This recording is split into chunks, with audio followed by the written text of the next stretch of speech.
Kwame, they're getting closer, Akuya whispered, her voice trembling. Keep running, he said, determination flashing in his eyes. We are not going back. Suddenly, 3 guards blocked the path ahead. The leader pointed at them. Prince Kwame, by the king's command, you must return. I will not, Kwame said, stepping forward. And she stays with me. The first warrior lunged from behind. Kwame sidestepped and slammed an elbow into his ribs. Another charged. The prince grabbed his arm, twisted hard, and flung him to the ground. The sound of a bone snapping echoed through the night. The third guard thrust a spear at him.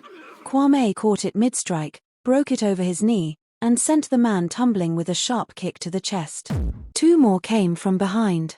Kwame spun, using the broken spear shaft to block their strikes before kicking one into a tree.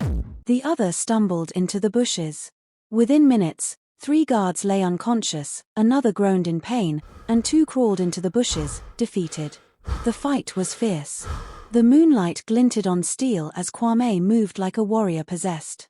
He struck, blocked, twisted, and kicked until the guards lay defeated. His chest heaved. Sweat poured down his face.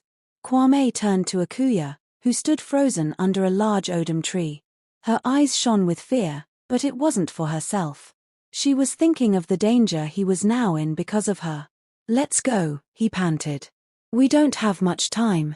They ran deeper into the forest, hearts pounding.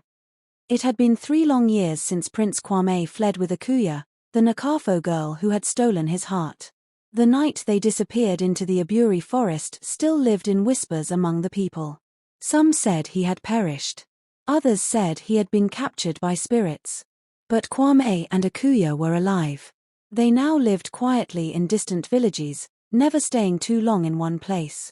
Kwame worked as a farmer, sometimes as a healer, tending to the sick with herbs and wisdom Akuya's late mother had passed down. They were happy in their small way, yet always watchful. Whenever Kwame spotted a stranger from his village, he packed their things and moved again. Back in Kumawu, King Kofi Mensah was a shadow of his former self. The once proud king now lived in sorrow. He had sent guards, hunters, and even strangers with promises of gold, but no one could find his son.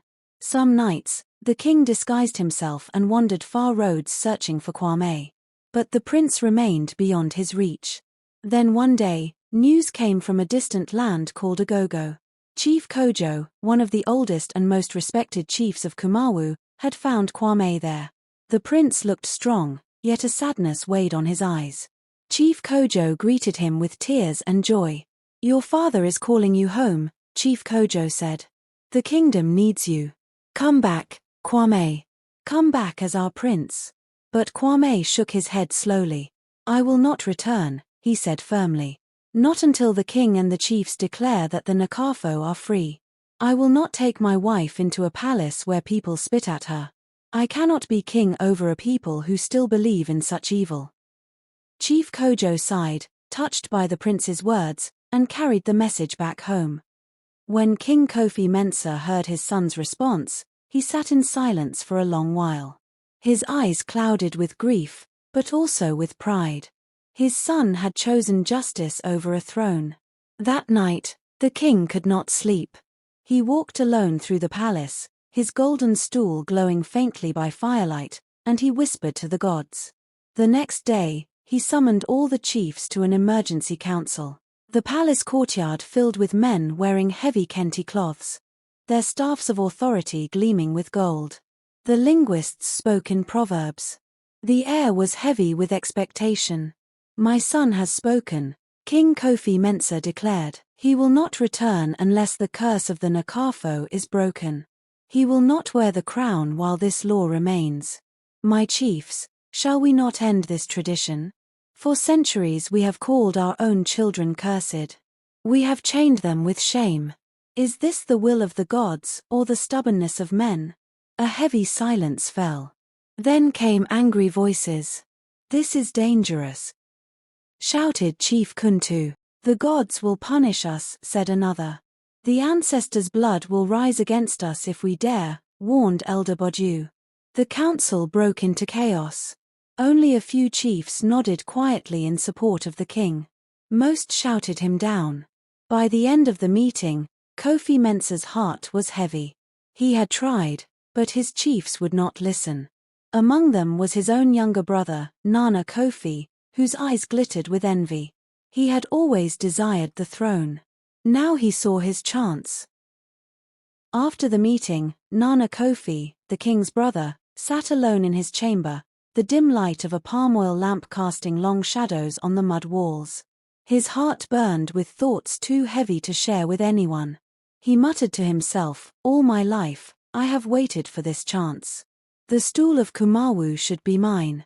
But the king, Kofi Mensah, clings to it stubbornly. His son, the prince, has abandoned tradition and runs off with a woman. And yet, the king dreams of changing the laws so that when the boy returns, he can inherit the throne. Nana Kofi's eyes narrowed, his voice dropping into a bitter whisper. "If that happens, I will lose everything. No, I cannot let it be. This is my chance. I must strike before the king's foolish dreams come true." He clenched his fist and struck the stool before him, the flame of the lamp flickering wildly. Yes, the people must see the king's weakness. He must be blinded, broken, and brought low. Then, when confusion covers the land, I will rise as their savior. The stool of Kumawu will be mine, even if darkness and blood must clear the way. That very night, driven by greed and ambition, Nana Kofi wrapped his cloak tightly around him and left the village quietly. His footsteps carried him toward a faraway land to seek a dreaded chief priest whose powers were feared across many kingdoms. It was there, under the cover of night, that he would find the weapon to strike down King Kofi Mensah. The journey was long and heavy. Nana Kofi walked for 2 nights, through forests where owls hooted and strange cries echoed. At last, he reached a shrine hidden deep in the hills. The air there was thick with smoke and the smell of burning herbs. Strange symbols were carved into the stones, and at the center sat a man feared across many lands, the priest, Nana Teno. His eyes glowed faintly in the firelight as if they could see into the heart of any man. Without being told, the priest spoke. "You desire the throne of Kumawu." Nana Kofi trembled, but forced a bow. "Yes, wise one. I want the stool. But the king stands in my way, and his son may return. I need your power." The priest's voice was slow and heavy. "To take the throne, you must first strike the king. But the stool of kings is not seized with empty hands. A sacrifice must be made. Only then will blindness fall upon Kofi Mensah, and the kingdom shall be thrown into confusion." A cold shiver ran through Nana Kofi. His greed battled with fear, but ambition burned stronger. He whispered, "I am ready. I will do what must be done. Give me the power to bring the king down." The priest lifted his staff, chanting words that seemed older than time.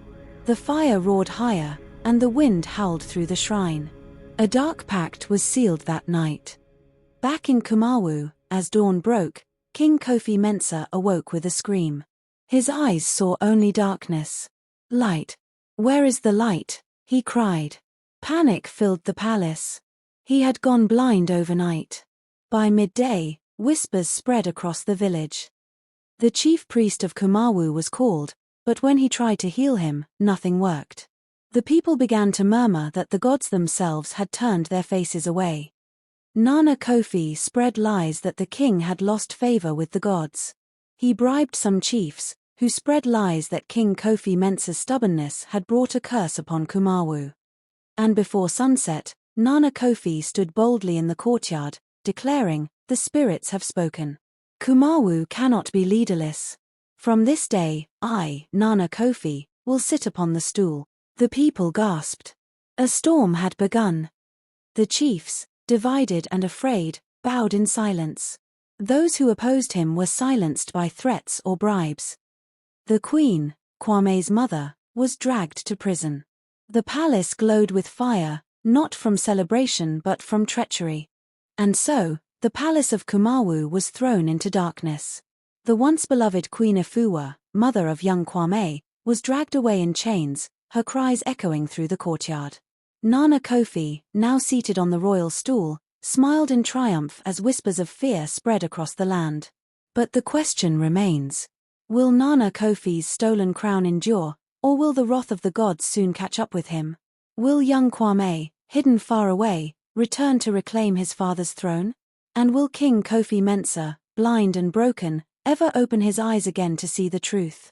The story is far from over, for the gods are watching, and destiny is never silent. Don't miss part 3 of this epic tale. Subscribe now to African Folktale by Zamper, and join us as the battle for Kumawu's throne continues.